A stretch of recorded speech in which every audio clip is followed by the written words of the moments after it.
अस्सलाम वालेकुम। क्या हाल चाल है आप लोगों का? ठीक ठाक हो? अच्छा, आज असी बना रहे हैं चिकन बोटी। बहुत ही आसान सिंपल, इन्ने ज़्यादा मसाले नहीं होणगे। आधा किलो हैगी है साड़ी चिकन बोटी। तो यह साढ़े है मसाले। सब तो पहले छोटा चम्मच नमक का है, नमक, दादड़ मिर्च एक चमची, एक चम्मच साडा हैगा वा रेड मिर्च, एक चम्मच छोटा अद्धा हल्दी का, चाट मसाला और छोटा चम्मच गर्म मसाले का और खुश्क धनिया, यह जीरा कुटिया होया, दादड़, सब्ज़ मिर्च एक, ये है लसन अदरक छोटा अद्धा अद्धा चम्मच है। यह है आयल साढ़े को, तो यह दही है। हुण असीं इहनूं मिक्स करते हैं। सारे मसाले असीं इहदे च हुण पा रहे हैं।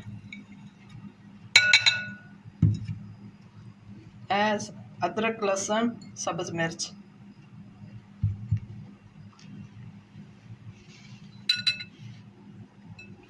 साढ़े को है आयल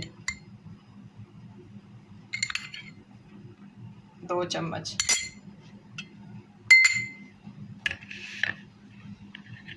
असीं पावांगे 2 चम्मच ये दही दे, ताकि अच्छी तरह मिक्स हो जाए। बस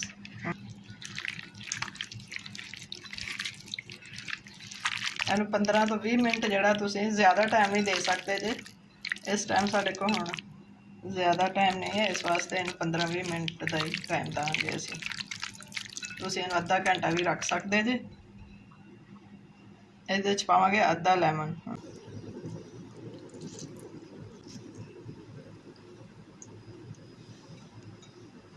हुण इनू अच्छी तरह मिक्स करके रख लांगे। आयल है 2 चम्मच, बिस्मिल्लाह।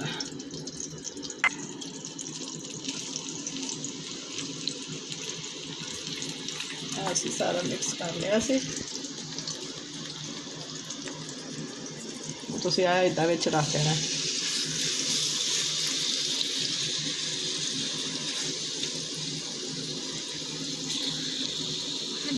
रख देने।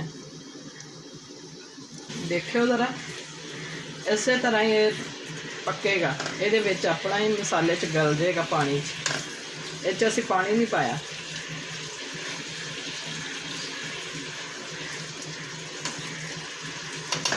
हुण इहनूं बंद कर देने जिन्नी देर तक पकदा नहीं। 10-15 मिनट बाद तक बन जाएगा इंशाअल्लाह। असीं हुण बनावांगे मसाले वाली रोटी। हुण असीं इहदे विच पावांगे दही, उहदे विच असीं अदरक पावांगे, 1 चम्मच असीं रेड मिर्च पावांगे, दादड़ मिर्च 1 चमची छोटी, हल्दी 2 चुटकी, नमक खाने के मुताबिक, काली मिर्च 2 चुटकी, जीरा 1 चमची, अजवैन, जीरा और मेथी। ये असीं हुण विच पा के इहदे मिक्स कर देंगे।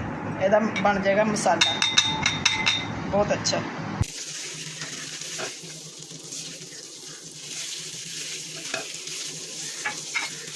ये असीं हुण तुहानूं इहदे ते दही लगा के फिर तुहानूं दिखाने। तो यह सब्ज़ मिर्चां इन्हां दे विच खाली कर लए असीं, इन्हां दे बीज देखो बिल्कुल कि मिर्च ना लगे। इहदे च असीं हुण भर लांगे चाट मसाला। अगर तुसीं चाहो तो बेसन भी फ्राई कर सकते, वैसे इस तरह भी बहुत अच्छियां लगदियां। बहुत ही आसान आ, बाज़ार जाने की ज़रूरत नहीं तुहानूं।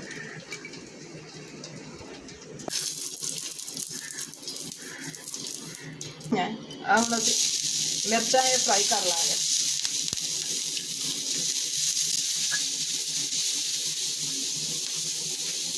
एक चुटकी नमक पा,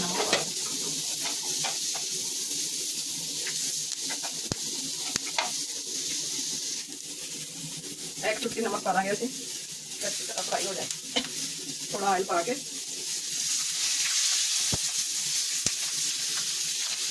चाट मसाला ऊपर पा देंगे, दही का पा देंगे ताकि अच्छा मज़ेदार बन।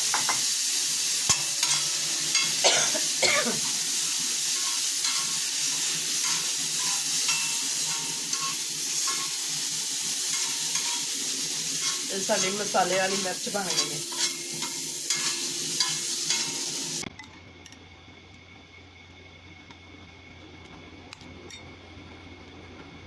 नमक मिर्च जी तुसी अपने खाने के मुताबिक पा सकते जे।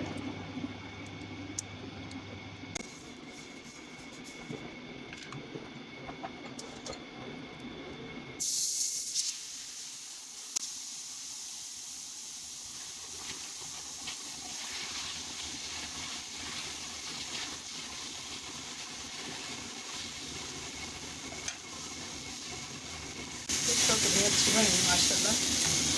ये वाली रोटी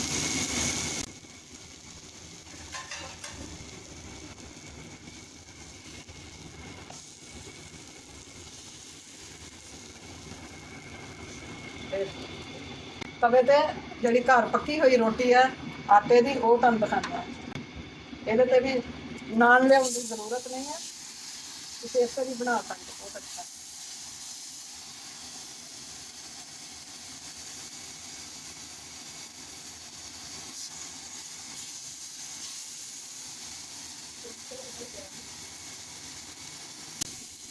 देखो कितनी जबरदस्त रोटी बनी साडी।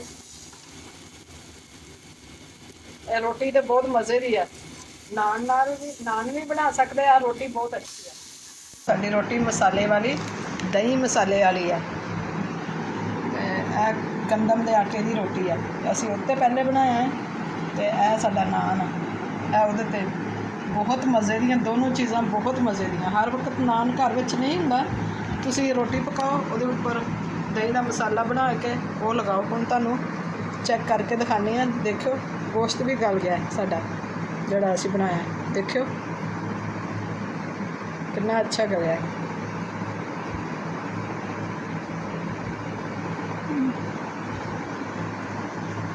माशाल्लाह माशाल्लाह बहुत मज़े का बहुत अच्छा बनया।